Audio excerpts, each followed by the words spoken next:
Mistis dan horor tidak hanya dialami oleh orang-orang yang bekerja di darat saja. Namun, pramugari yang bekerja di pesawat juga sering mengalaminya.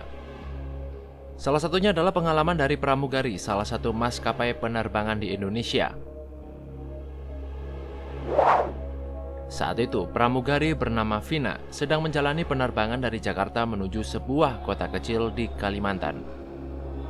Pesawat yang ditumpanginya adalah pesawat terakhir pada malam itu.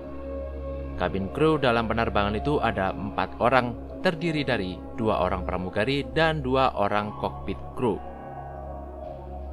Sebelum terbang, Vina beserta awak kabin lainnya bersiap-siap. Dan Vina mendapat tugas untuk mencatat jumlah penumpang.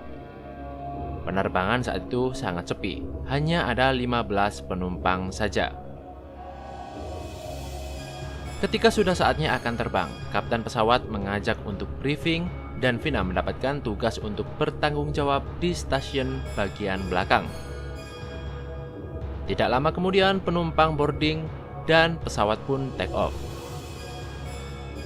After take off, Ana, juniorku, datang ke galeri belakang dan dia mengajak aku mengobrol dan ia ngajak aku ngopi.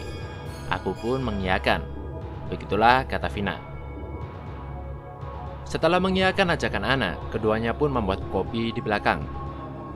Beberapa menit kemudian, Vina pergi ke toilet pesawat dan meninggalkan kopinya yang belum habis. Keluar dari lavatory, kulihat Ana tidak ada di galeri. Mungkin dia ke kokpit, dipanggil sama kapten. Aku berniat untuk menghabiskan kopiku, lalu menyusulnya ke depan. Begitulah ungkapnya. Saat meminum kopi, Vina merasa kopinya aneh. Kopinya rasanya menjadi pahit, seperti tidak menggunakan gula sama sekali. Padahal sebelumnya ia melarutkan gula ke dalam kopinya. Karena pahit dan aneh, Vina pun membuang kopi itu. Setelah itu, Vina pun mengecek penumpang yang sebagian besar tertidur di kursi masing-masing. Saat sampai di stasiun depan, ternyata Ana tidak ada. Vina berpikir mungkin Ana masih berada di ruang kemudi bersama kapten. Sembari menunggu di depan, dari kejauhan aku melihat seorang penumpang di kabin bagian belakang sedang berdiri terdiam membelakangi pintu lavatory. Perempuan tanggung yang tidak terlalu gemuk menggunakan jilbab panjang. Dia mengantri WC sepertinya. Begitulah kata Vina. Tak lama setelah itu, Ana keluar dari dalam kokpit. Lalu Vina pun bertanya, apakah kopi Ana sudah habis atau belum? Ana menjawab belum habis sambil menunjukkan kopi yang ditaruhnya di atas galeri. Vina menceritakan kepada Ana kalau kopi yang diminumnya pahit, padahal awalnya manis. Ana pun heran dan mengatakan bahwa kopi yang dibuat itu adalah coffee mix. Setelah itu, Vina kembali ke posisinya di kabin bagian belakang dan teringat dengan penumpang berjilbab tadi. Sembari memperhatikan penumpang, ternyata dari seluruh penumpang tak ada satupun yang menggunakan jilbab. Tidak berapa lama aku mendengar bunyi flash dari lavatory. Pikir aku ini pasti mbak-mbak yang tadi sih. Aku pun lanjutkan persiapan menuju landing. Begitulah kata Vina. Vina pun berkeliling menginstruksikan penumpang untuk mengencangkan sabuk pengamannya karena pesawat segera landing.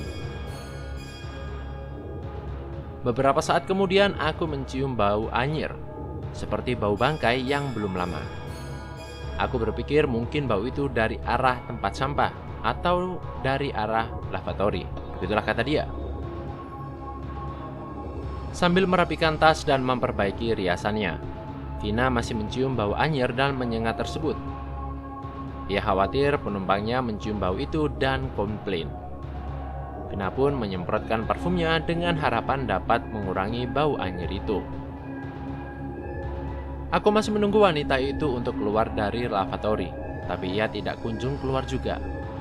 Aku pun memutuskan untuk mengetuk pintu, tetapi ternyata tidak dikunci.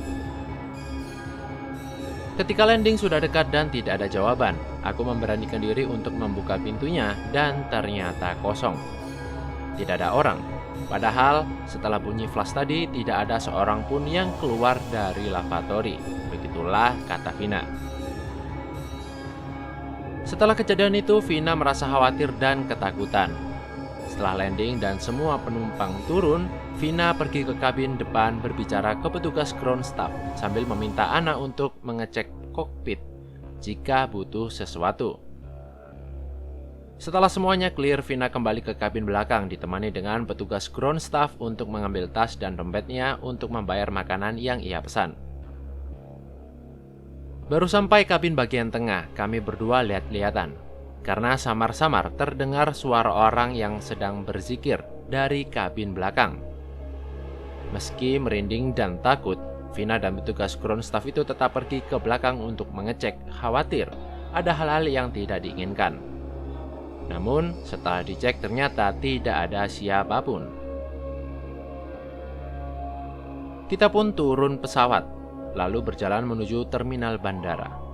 Sesampainya di terminal, aku membuka HP dan ternyata mas-mas ground staff tadi ternyata WhatsApp aku dan bilang, "Maaf ya mbak, sebenarnya tadi saya mau ngomong langsung di atas tapi saya takut.